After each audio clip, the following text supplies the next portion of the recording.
Now the next question is also asked all over the world. Why does God allow trials or temptations, as in Christian mythology, Adam and Eve are tempted by the apple, and so they fall from their pure position in religious principles. Why does God allow this? Why does He allow temptations into sinful activity? The answer is because the jivas, or individual souls, are created or manifested by God with free will. But that free will is described as minute. Minute means very, very small. And it's compared to a razored edge. Men who shave with razors know, even if it's a safety razor, all men know sooner or later you're going to cut yourself even with a safety razor. So double-edged. Safety, just a razor's edge means dangerous. Due to these temptations and distractions caused by Maya or the material energy, the souls become distracted. Maya Devi, the personification of material energy, we earlier mentioned Parvati, Kali, Durga.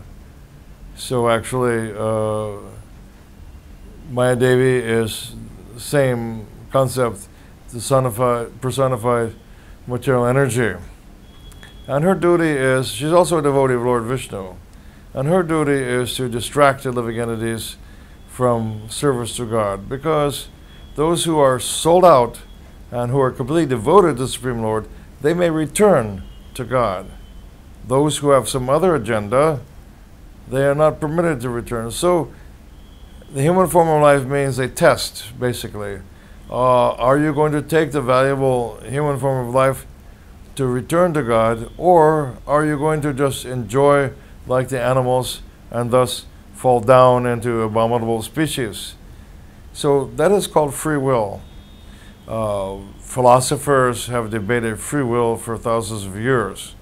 But the individual soul must have free will by the will of the Lord, because absent free will, that means that God would maintain only slaves. He won't do that. He will only surround Himself with loving devotees, those who love Him, those who are completely and totally sold out to Him with deep, deep love or prem. He won't surround Himself by any other persons. So to come to the platform of again associating with God intimately, one has to prove themselves. And that is by restraining the senses, rising above the animal platform of eating, sleeping, mating, and defending, to come to the human form of life. If one lives like an animal, then they will become an animal.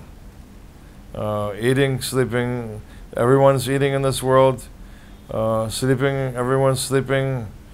Those that are most fond of sleeping, they might become bear in their next life. Bears, as you know, hibernate for many, many months in the year. So if you're too much fond of sleeping, perhaps you could take your next birth as a bear. So eating, sleeping, mating. So every of the 8,400,000 species of life, all this within those species, they are all mating. Mating, of course, means sex life and begetting offspring.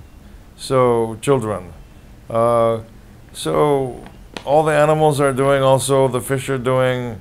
We see in, you can see in the nature films, elephants, tigers, they're all very kind and affectionate to their children. Tigers are a fierce animal, but they're very affectionate to their little cubs. Elephants have a wonderful parenting mood. They have extended families. All of the elephant tribe takes care of the children of the baby elephants. So there are all these different forms in which living entities are trying to fulfill their desires. But why are these different temptations allowed? Because the desire is there in the heart. And the desires of the heart have to become purified. The process of Bhakti Yoga or devotional service as taught by the Golden Avatar Sri Chaitanya Mahaprabhu is that one must engage in devotion to God exclusively. If you want to get off the samsara cycle of repeated birth and death, then devotion to the Supreme Lord must be exclusive, and not devotion to any other god. There are many demigods we've mentioned, but if one wants to get off the samsara cycle, then one must be specifically devoted to the Supreme Personality of Godhead, because even if somebody is very devoted to Lord Shiva, that's nice, that's religious principles, but that cannot get you off the samsara cycle. Although he may lead you to devotion to Lord Vishnu. If somebody was a pure Shaivite, then they might be led, if they're fortunate, Lord Shiva would lead them to the path of devotion to Lord Vishnu, the Supreme Lord.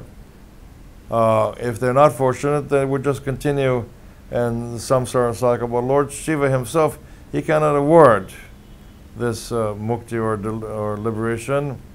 Similarly, Ganesh cannot award, Kali cannot award. You know, they are all within themselves the material universes. Every universe has these predominating deities. So one has to use the human form of life exclusively for devotion to the Supreme Lord and not become distracted by material opulence, money, sex.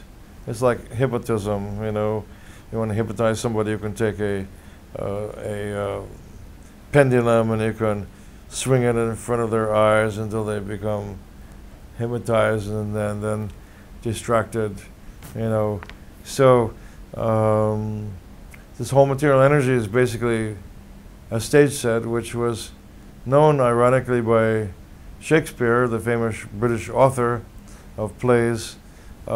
He said, "This world is but a stage, and we are but the players on it." That's actually profound Vaishnava wisdom, that this world is nothing but a stage set composed of the material energy. So if we fall for it, then we get stuck in the samsara cycle again and again and again. If we come in contact with a pure devotee, actually, the scripture makes it very clear, the only way to get off of this samsara cycle is to come in contact with a pure devotee of the Lord. For us, that pure devotee is Srila Prabhupada, Saktivesh Avatar, who descended from Goloka Vrindavan, the spiritual world, and he has his divine representatives, disciples, and representatives of representatives in the newer generation of devotees. They are empowered by Srila Prabhupada to deliver others. The empowerment must come from a divine source. It cannot be manufactured on the mundane level in this world. Not possible. It must come from descending mercy that comes from the spiritual world. That is Saktivesh Avatar. So Srila Prabhupada has so many empowered representatives around the world now, hundreds of thousands of empowered representatives who are teaching how to get out of the samsara cycle. So many millions of people are taking up Krishna consciousness actually, and they will get the opportunity to be delivered. They have the opportunity to become serious about devotion to God. If they don't become serious, all right, you have to go back into the samsara cycle again, but at least you'll get the full credit. And the Bhagavad Gita, Krishna says there's no loss or diminution. In other words, you won't lose. Whatever devotion you perform to the Supreme Lord, whether you're a devotee of Ram, or whether you're a devotee of Lord Narayan, Lakshmi Narayan, or a devotee of Radha Krishna, whatever devotional service you do, it will never be lost. Krishna states that clearly in the Bhagavad Gita. And so the devotees of the Lord, if they blow it and don't get off, if they deviate or get distracted by material energy, but they'll have the chance at least to come back to human form of life. Others who are devoid of devotion to God, they won't have the opportunity to come back to human form of life and they are more or less doomed for some time. Although we have to say that, you know, the question was asked, well, what is the difference between Vaishnavism and other religions? You'll hear that modern Christians speak of damnation. They speak of it being eternally doomed. Well, we don't, Vaishnavas do not say that. We don't say that there's such a thing as being eternally doomed. We may refer to eternally nityabada, a soul who is entrapped in material energy so long that you can't count in terms of years, but still it's not eternal. The soul is still spiritual, still sooner or later, it might take many days of Brahma, many lifetimes of Brahma, somehow or other, that soul may get the opportunity to come to the human form of life and come in contact with the devotee of the Lord so that they can get off the samsara cycle. So free will, this is very risky business, and that's why it's referred to razor's edge. You could fall off or cut yourself. You could go this way or that way. With free will, we have to be very careful what we desire. Hare Krishna.